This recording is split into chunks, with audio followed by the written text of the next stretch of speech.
Welcome to G10 sports. ముందుగా ముఖ్యాంశాలు.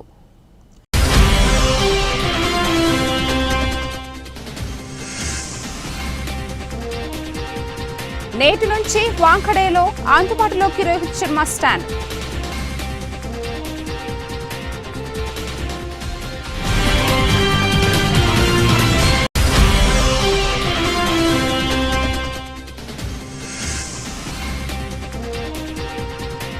IPL కు మిచెల్ స్టార్క్ దూరం రానున్న హేజిల్వుడ్.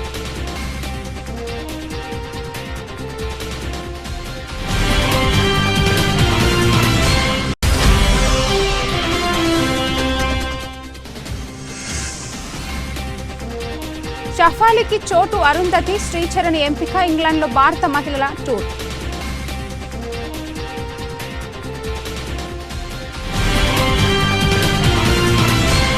నేటి నుంచి వాంఖడేలో అందుబాటులోకి రోహిత్ శర్మ స్టాండ్. ముంబైలోని ప్రఖ్యాత వాంఖడే స్టేడియంలో నేటి నుంచి రోహిత్ శర్మ స్టాండ్ అందుబాటులోకి రానుంది. భారత్తో పాటు ముంబై క్రికెట్కు హిట్మ్యాన్ అందించిన సేవలకు గాను ఇటీవల వాంఖడే యాజమాన్యం స్టేడియంలో ఓ స్టాండ్కు అతడి పేరును పెట్టి గౌరవించింది.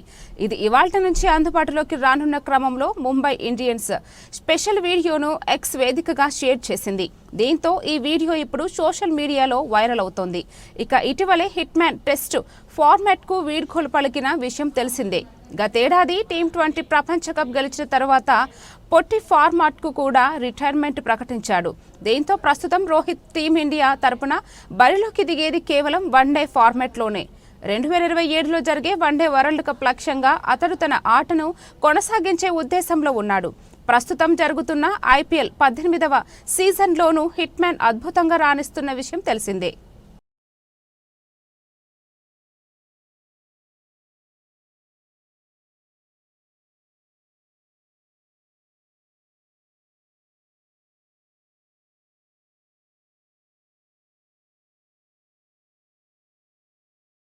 ఇండియా పాకిస్తాన్ మధ్య ఉద్రిక్తతల నేపథ్యంలో విదేశీ క్రికెటర్లు IPLను వీడి వెళ్లిన విషయం తెలిసిందే. ఇండియన్ ప్రీమియర్ లీగ్ను అర్ధాంతరంగా ఆపివేయడంతో కొందరు విదేశీ ఆటగాళ్లు తమ దేశానికి వెళ్లిపోయారు. అయితే శనివారం నుంచి మళ్లీ మ్యాచ్లు పునఃప్రారంభం కానున్న నేపథ్యంలో కొందరు ఆటగాళ్లు తిరిగి వచ్చేందుకు వెనుకాడుతున్నారు. ఢిల్లీ క్యాపిటల్స్ తరపున ఆడుతున్న స్పీడ్ బౌలర్ మిచెల్ స్టార్క్ మళ్లీ IPLలో ఆడేందుకు రావడం లేదని స్పష్టం చేశారు. జట్టుతో మళ్లీ కలవడం లేదని ఫ్రాంచైజీలకు స్టార్క్ చెప్పినట్లు సమాచారం ఉన్నది. ఢిల్లీ క్యాపిటల్స్ జట్టులో మిచెల్ స్టార్క్ ప్రధాన బౌలర్గా ఉన్నాడు. ఈ సీజన్లో ఆ జట్టు తరపున అతను 11 మ్యాచ్ల్లో 14 వికెట్లను తీశాడు. అయితే ఢిల్లీ జట్టు ప్లే ఆఫ్స్కు వెళ్లాలన్న సంకల్పంతో ఉన్న నేపథ్యంలో స్టార్క్ లేకుండా మిగతా టోర్నీ ఆడడం ఆ జట్టుకు కష్టమే కానున్నది. DC జట్టుకు మళ్లీ డూప్లిసెట్స్ జత కలుస్తాడో లేదో ఇంకా స్పష్టంగా తెలియదు. కేవలం లీగ్ దశలో ఆడేందుకు మాత్రమే మళ్లీ జట్టుతో కలవనున్నట్లు ట్రిస్టన్ స్టబ్స్ తెలిపాడు. ఆ తర్వాత వరల్డ్ టెస్ట్ ఛాంపియన్షిప్కు వెళ్లనున్నట్లు అతను పేర్కొన్నాడు. జాతీయ స్థాయి అథ్లెటిక్స్లో తెలంగాణ ప్లేయర్ నిత్య గందే అదరగొడుతున్నది. టోర్నీ ఏదైనా పథకం పక్కా అన్న రీతిలో దూసుకెళ్తున్నది. రేసుకు తన పరుగును మరిన్ని హంగులు అద్దుకుంటూ పతకాలు కొల్లగొడుతున్నది. ప్రత్యర్థులకు దీటైన పోటీనిస్తూ ముందుకు సాగుతున్న నిత్య వచ్చే ఏడాది చైనా వేదికగా జరిగే ప్రతిష్టాత్మక ఆసియా గేమ్స్ లక్ష్యంగా ఎంచుకున్నది. ఎలాగైనా ఆసియా క్రీడల్లో భారత్ తరపున బరిలోకి దిగాలన్న పట్టుదలతో ఉన్న నిత్య ఆ దిశగా అడుగులు వేస్తున్నది. ఈ నెలాఖరులో కొరియాలో జరిగే ఏషియన్ అథ్లెటిక్స్ ఛాంపియన్షిప్ కోసం కేరళలో శిక్షణ పొందుతున్న ఈ హైదరాబాద్ అమ్మాయి నమస్తే తెలంగాణ ప్రత్యేక ఇంటర్వ్యూలో పలు అంశాలు పంచుకుంది. Asian athletics టోర్నీకి సన్నద్ధత. దక్షిణ కొరియా వేదికగా ఈ నెల 27 నుంచి మొదలయ్యే ఏషియన్ అథ్లెటిక్స్ ఛాంపియన్షిప్ కోసం ప్రస్తుతం కేరళలోని భారత క్రీడా ప్రాధికార సంస్థలో శిక్షణ తీసుకుంటున్నాను. కోచ్ శ్రీనివాసన్ సార్ ఆధ్వర్యంలో ట్రైనింగ్ కొనసాగుతున్నది. సీనియర్ స్థాయిలో నాకు ఇది తొలి అంతర్జాతీయ టోర్నీ. అందువల్ల ఎలాగైనా రాణించాలన్న పట్టుదలతో క్యాంపస్లో చెమటోడుస్తున్నాను. గతానికి భిన్నంగా కేవలం ఫిజికల్ ఫిట్నెస్ పైనే దృష్టి కాకుండా మానసికంగా బలంగా ఉండేందుకు కసరత్తులు చేస్తున్నాను. ఇంతకు ముందులా కాకుండా లక్ష్యం చేరుకునేందుకు మనసును ప్రశాంతంగా ఉంచేలా యోగా సాధన చేయడం కలిసొస్తున్నది.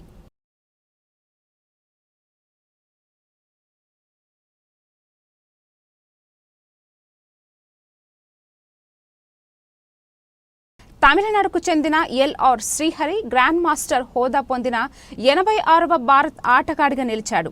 గతేడాది మేలో జరిగిన దుబాయ్ ఓపెన్ 2500 ఎలో రేటింగ్ సాధించిన 19 ఏళ్ల శ్రీహరి. అంతకుముందు బుడాపెస్ట్ టోర్నీలో తొలి జిఎం నార్మ్, తర్వాత ఖాతర్ మాస్టర్స్ ఛాంపియన్షిప్లో రెండో జిఎం నార్మ్ సొంతం చేసుకున్నాడు. ఇక ప్రస్తుతం అబుదాబిలో జరుగుతున్న ఆసియా వ్యక్తిగత చెస్ టోర్నమెంటులో అతడు తుది జిఎం నార్మ్ సాధించాడు. దాంతో శ్రీహరికి ప్రతిష్టాత్మక గ్రాండ్ మాస్టర్ టైటిల్ లభించింది.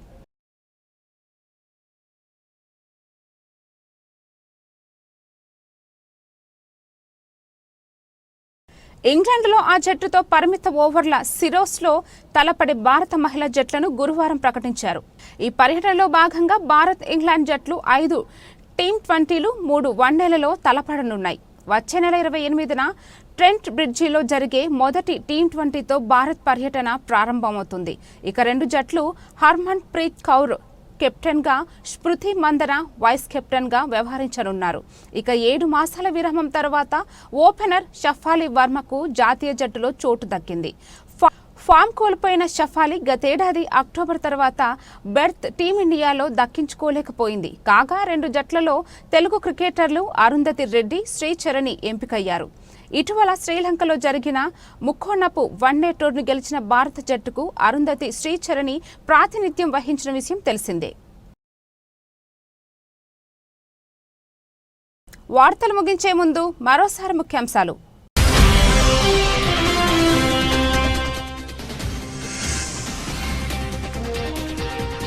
నేటి నుంచి వాంఖడేలో అందుబాటులోకి రోహిత్ శర్మ స్టాండ్.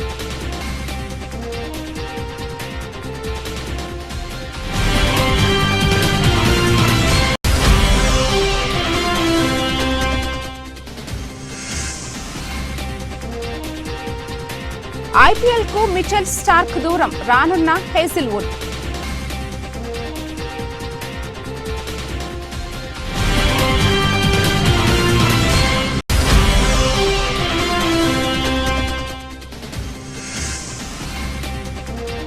షఫాలికి చోటు అరుంధతి, శ్రీచరణి ఎంపిక. ఇంగ్లాండ్లో భారత మహిళల టూర్.